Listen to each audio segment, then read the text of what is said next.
Hey everybody, welcome back to another episode, to another Gardener's Journey Homestead. I am Barbara. I'm so glad that you're here. Today we're going to have a garden chat about garden goals for the 2023 year. And so I'm in my sunroom. I'm back in town. We went on vacation for 8 days. It's been wonderful. We got back last night. And so I wanted to pop in here and talk about the stuff that was on my mind as I was on vacation, about how I want to approach the garden this year. And I thought I would share and take you along with me. I am going to show you what everything is looking like in the garden, because remember when I left, it was like really low temperatures, like 6, 7, all that good stuff. And so I do want to show you that, but actually today we're under tornado watch. So we came back, last night was fine, but today is really bad weather. That's why I'm in the sunroom, because it makes me feel bright and happy, even though I'm looking outside and it's like dark and dreary. So I'm not outside today. Getting to the tunnel is like soupy wet, and we're in a tornado watch. So I will do that on another video, but I do want to show you what happened with the bad weather that we had here in terms of like really sub freezing temperatures, and kind of what survived, what didn't, all that good stuff. So I will do that hopefully later this week and show you. But today I want to talk about the 2023 garden. And so in my last video, I talked about me making my seed order and all of that. And y'all, I'm excited. I'm excited, but still trying to enjoy the slow pace, if that makes sense. But I'm excited about the season. And you know, just like you make New Year's resolutions, this is not necessarily a resolution, but I was thinking about what are my goals for the garden this year and what does that look like. So I'm going to share with you my top 5 goals for the garden in 2023. And I would encourage you to have some goals for your garden. You know, what is it that you want to do more of, less of? What is your overall big goal? Because I think when you move in intentionality, you have better results instead of just being haphazard. And again, remember, this will be my 3rd summer growing in a garden. It'll be my 2nd summer growing in the big outside garden that we created last year. And my 3rd summer, I guess, in the tunnel. Let me see. Yeah, 1, 2. Yeah, 3rd summer in the tunnel. So this journey, it keeps evolving, right? Because did I do this at the beginning? No, I didn't. I was just trying to put stuff in the ground. I was trying to learn. I'm still trying to learn. But now that I've done it for a couple of years, I am starting to become more aware of what does well, what I like more of, what I don't like more of, what can come off the list, what needs to be added to the list. So this is an ever-evolving process. And I would encourage you, if you are new to gardening, you know, and maybe not brand spanking new, but just be thinking about what is it that you want to be different. And as much as possible, use this downtime, if I can use that word, to be planful and to be intentional about what it is that you want to accomplish. So I have my notes here, so you'll see me looking down because I kind of wrote it out.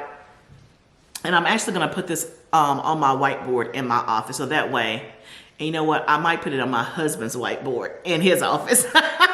That's what I may do, so that he is clear. And we actually talked about this last night as we were driving back. We were talking about the goals of the garden and kind of my top priorities, because some of the stuff I need his help with. And so goals are good. And again, if we don't get it all done, that's okay. It's not a hard and fast, but at least I wanted to give some thought as to what I want to be different or what I want to implement in this new season. So on my last video, I talked about how production is one of our goals here this year, meaning we want to produce and yield more. And so because of that goal, when I ordered my seeds, I did order some hybrid varieties, and I ordered some that were specifically for the greenhouse that are supposed to yield and thrive in that type of environment.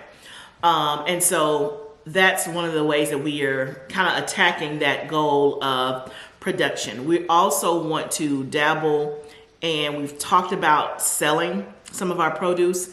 And again, I don't see this being on a large scale this year, but I keep getting asked, I got asked so many times last summer, do you sell your produce? Do you sell your produce? And so we are going to try and see what happens, and we'll go from there. I don't have anything more in terms of some lofty big goal or anything like that that I'm going to talk about now. It's just, okay, we're going to try a little bit and see what happens. And that's kind of where we are. And so the selling piece just comes in with the high yield and production. I want to be able to produce enough for me and my family, and then the excess I want to be able to sell. So that's kind of how we're approaching that. But let's kind of jump into, and these are like my top 5 things that I am planning on for this upcoming garden season. So number 1 is to start to try to implement some systems. And when I say systems, I mean putting things on the homestead that make it more efficient and or automatic, right? So the biggest thing right now is the watering. This past summer, it took me in the summertime, it easily could have taken me an hour to water everything. In the tunnel, it can take easily 30 minutes because there's so much and you're having to do it every day because the temperatures are so hot. In the outside garden, we had it on a sprinkler system and it worked okay. I mean, it worked. It did not work, but it's not ideal. One, with the sprinkler system, you are watering your plant leaves, and ideally you want to water your roots, right? You want to water at the bottom of your plant, the base, the roots, not necessarily the leaves, because when the leaves get wet, you're more prone to disease and fungus and things like that. So a sprinkler system definitely can get the job done, but it's not the best way to get it done. But that's what we did last year, because that's a large space, and us watering by hand, one, we didn't have enough hose pipe, but even just getting enough hose pipe and being able to stretch it across the space, the outside garden is essentially the same size as the tunnel, which is like 30 by 100, roughly. So getting enough hose pipe, getting it all to stretch and all these different angles and getting it set up was more of a challenge and more than we could do. And so that's why we set up the sprinkler systems. So the sprinkler system did work, but ideally you're watering the leaves. The other thing that was problematic with our sprinkler system is that when we laid it out, at first, of course, there were seeds in the ground, but as the plants began to grow, then it was necessary for us to kind of keep readjusting the sprinkler system. So when they were like yay high, then okay, instead of it being maybe right by the plant, we had to readjust so that it was getting more, because when it's a flat surface with just seeds and the sprinklers are going, it's getting in all the holes and all that good stuff. But as the plants continue to grow, then you have to kind of readjust. And we had to probably readjust at least a good 3 times. But then as the plants, continue to grow even more, and by the time they got to full size, y'all, there was plenty of things that were not getting water because the plants were so tall. So as the sprinkler system was coming in, that plant was actually blocking it to go past that plant, right? And so there was sections of the outside garden that just simply were not getting enough water, and we had to supplement. And to supplement, meaning coming out there with pails and watering ourselves, that is a chore with such a large space. So that's what I mean about setting up systems. So one of the goals for this year is for us to put down drip tape. Ideally, we want drip tape everywhere, in the raised beds outside the house, in the raised beds and in the ground, in the tunnel, as well as the outside garden. But we're going to start with the outside garden because that is the biggest space and the most critical right now to be set up automatically. So I'm going to be doing some research. I've done a little bit of research, but there's a couple of, there's way more YouTube videos that I want to watch and see. But if you guys use drip tape, please put it down in the comments below your pros and cons, if it works good for you. If there's a specific type that you like, then certainly give me the link and let me know. Would love to hear it. But there's a couple that I follow on YouTube that swears by drip tape. And so I wanted to go and watch their video and kind of get the down and dirty on that. But that is one of the goals for 2023 is to have drip tape in the outside garden and to get that laid down, installed. So that way it's automatic for that space. So that's number 1. Number two, going back to the outside garden space. And for those of you that are new here, I am in Zone 7A. I'm in Tennessee.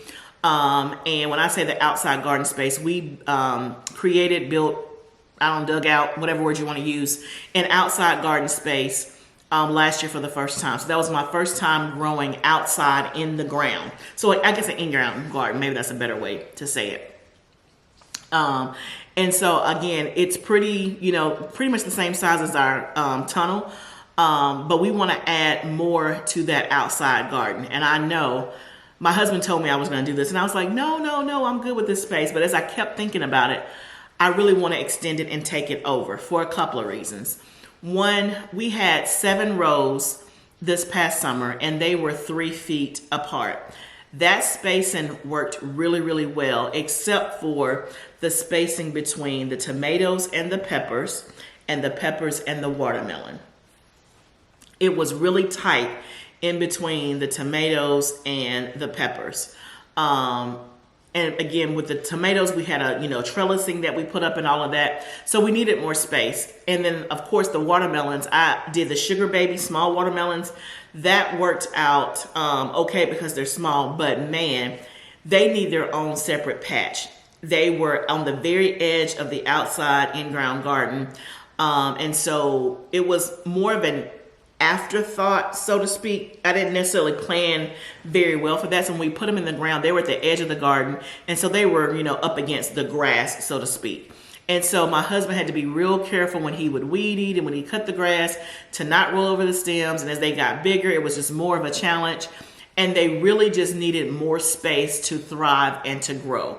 So they really need their own patch. So that's one reason why I want to extend that space in the outside garden. The other reason is because I want to be able to grow potatoes in the ground. So this past summer, for those that are not new, you saw that we tried the Yukon Gold potatoes in the raised bed in the tunnel. It did okay. It did not do great. I didn't have enough potatoes at all. I only had enough for I made potato salad for an event, and we ate off of it maybe a couple more times, and that was it. Done. Like nothing to store, nothing at all. But I want to be able to grow more potatoes. I don't think raised beds are the way to do it unless I take up way more raised beds. So I want to grow them in the ground. But if I do the same types of things that I did last summer in the in-ground garden, I don't really have space for the potatoes. So I want to extend it so I can get potatoes in the ground as well. Definitely Yukon Gold potatoes, those kind of early potatoes. And maybe try the sweet potatoes in the ground as well. But definitely like my Yukon Gold potatoes, I want to put those in the ground if I can. So ideally, I would like to add 2 more rows to the in-ground garden. So if I do them 3 feet apart, that would be like an additional 6 feet. And then have a separate watermelon patch, kind of its own area. And I haven't kind of come up with the dimensions for that yet. But ideally, that's what I want to do. That requires my husband and equipment and all of that stuff. So that's why I say I might put this on his whiteboard. But that is the goal for sure. All right, so the third goal that I have on the list is I want to start more seeds this year than I did last year. And I'll definitely be taking you guys along with the journey. So last year, I'm so proud because last year was the first time that I started seeds successfully. So my first year of gardening, I started seeds. It was an epic fail. Epic. Nothing came out of it. Nothing good. It was awful. Year 2, I didn't start any seeds. I was just buying because I had kind of lost my confidence on starting seeds and just didn't really, I'm like, is it worth it? I don't know. What's the big deal?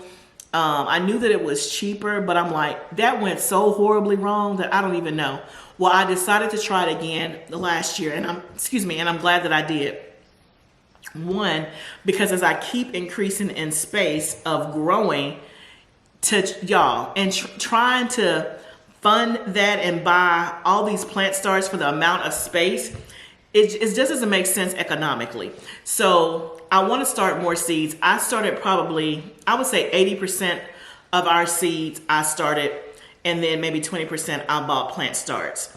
And the other the 20% was some stuff that maybe I didn't have seeds for, but really it's just because I didn't plant or start enough seeds.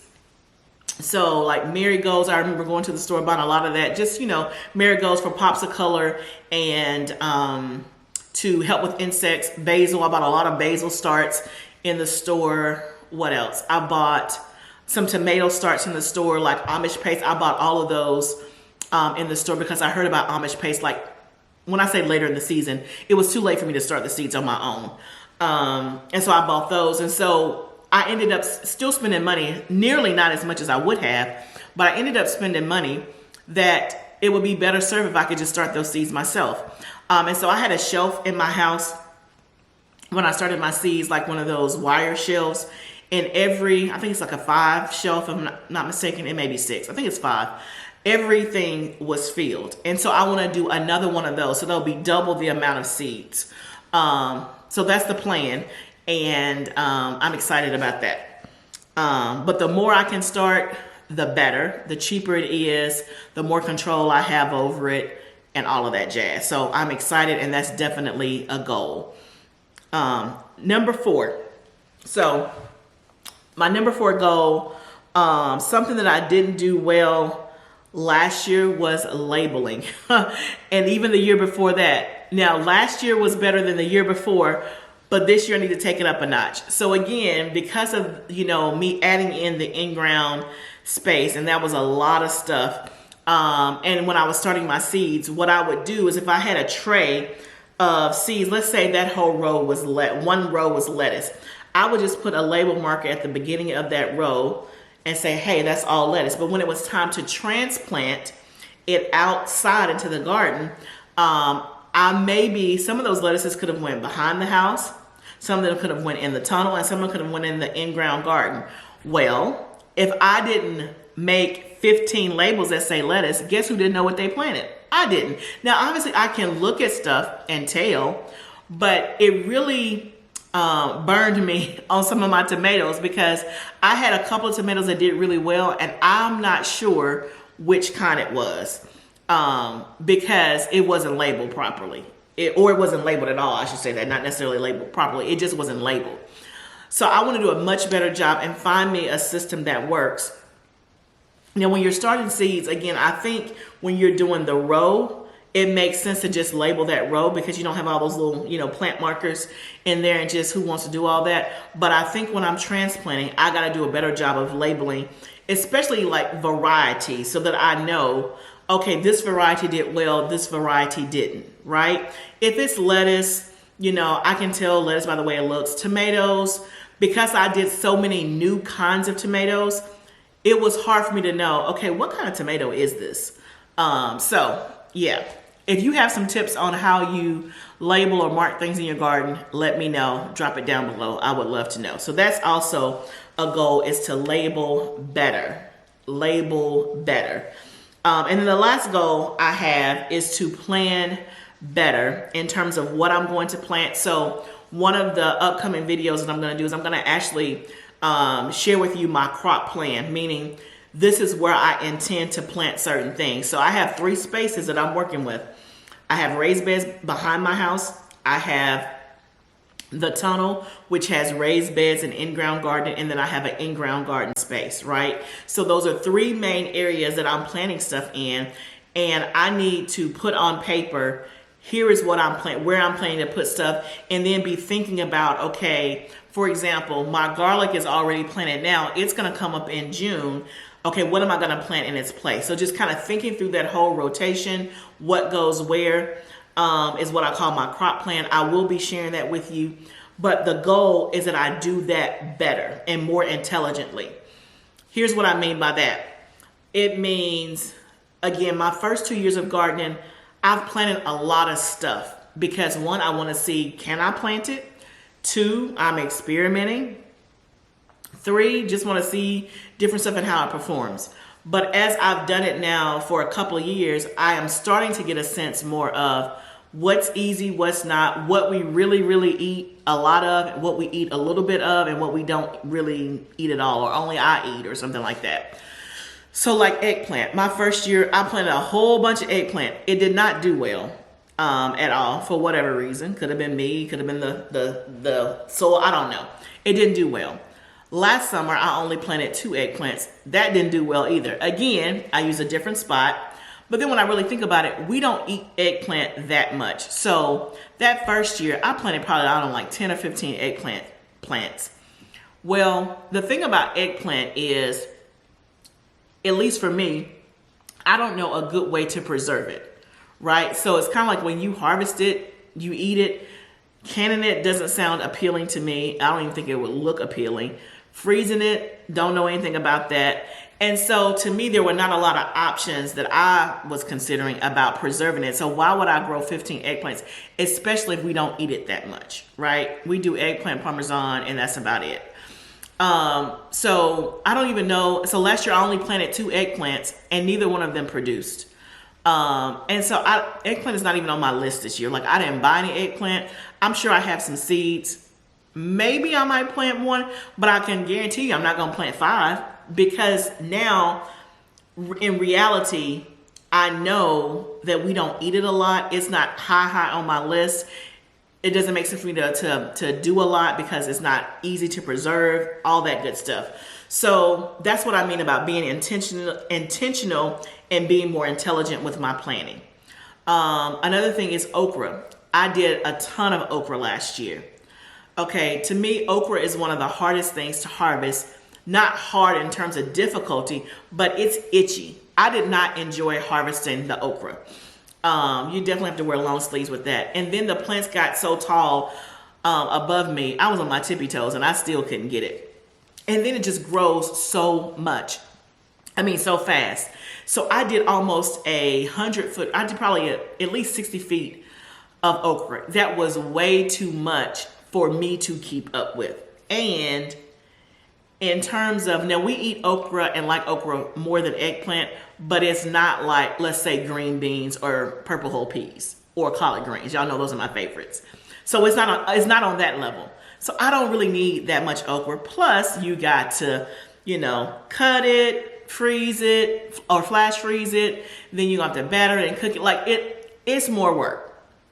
So I say all that to say, my number 5 goal is to plan better with more intelligence. So me thinking about what worked really well, what do we eat a lot of, what do we not eat a lot of, what is just better for me to get from somebody else or to buy from a farmer's market, right? I don't have to grow everything. You don't have to grow everything. I want to. I really do want to. It's hard for me to say that. But in reality, if I want eggplant, but I don't eat it a lot and I haven't been that successful at growing it, maybe I get it from a friend who grows it really well. Maybe I get it from the farmer's market instead of me trying to grow it and taking up space. Does that make sense? So that is my 5th goal, is to just put a plan together before I start putting stuff in the ground and to do it with more intelligence and more intentionality. So those are my goals for 2023 for the garden. I would love to know if you guys do a similar process, and you may not, and there's no judgment, right?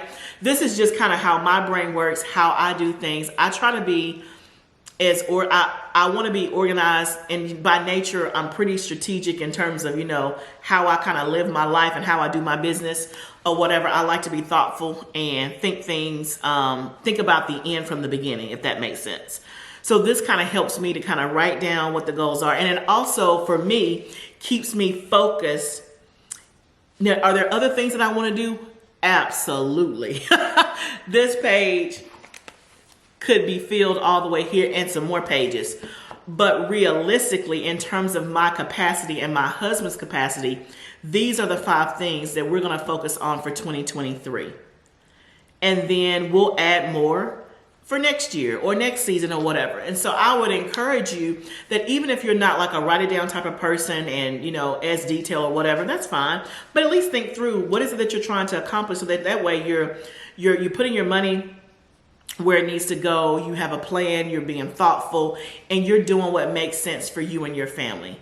And whatever you come away with is great because it's for you and your family. My family and what our needs are going to be different from yours. But I think everybody can benefit from having a plan of sorts, if that makes sense. So I'm excited. Cannot wait. Got so much good stuff rolling around in my head. Got some good content planned for you guys. And really, it's just taking you on my journey day by day, week by week, of the things that I'm doing on the homestead, in hopes that it'll benefit you and your family. So definitely put down in the comments below and let me know if you're planning, what your goals are. If you have any suggestions on anything that I said, I would love, love, love to hear it. Hope you guys are having an amazing day when you see this. I hope that you don't have like tornado weather in your area like I do. But I'm thankful that I have this beautiful, bright space that gives me sunshine in my heart. So until next time, remember, this is all a journey. Again, so journeys evolve over time, and you learn, and you just keep moving about as you get more information. That's what this is all about. If you like what you're seeing, if you have not yet subscribed, I would love for you to subscribe to my channel. Hit a like, press the bell for all the notifications, share it with a friend. Would love it. Until next time, remember, it's a journey. Let's grow together. See you soon, friend.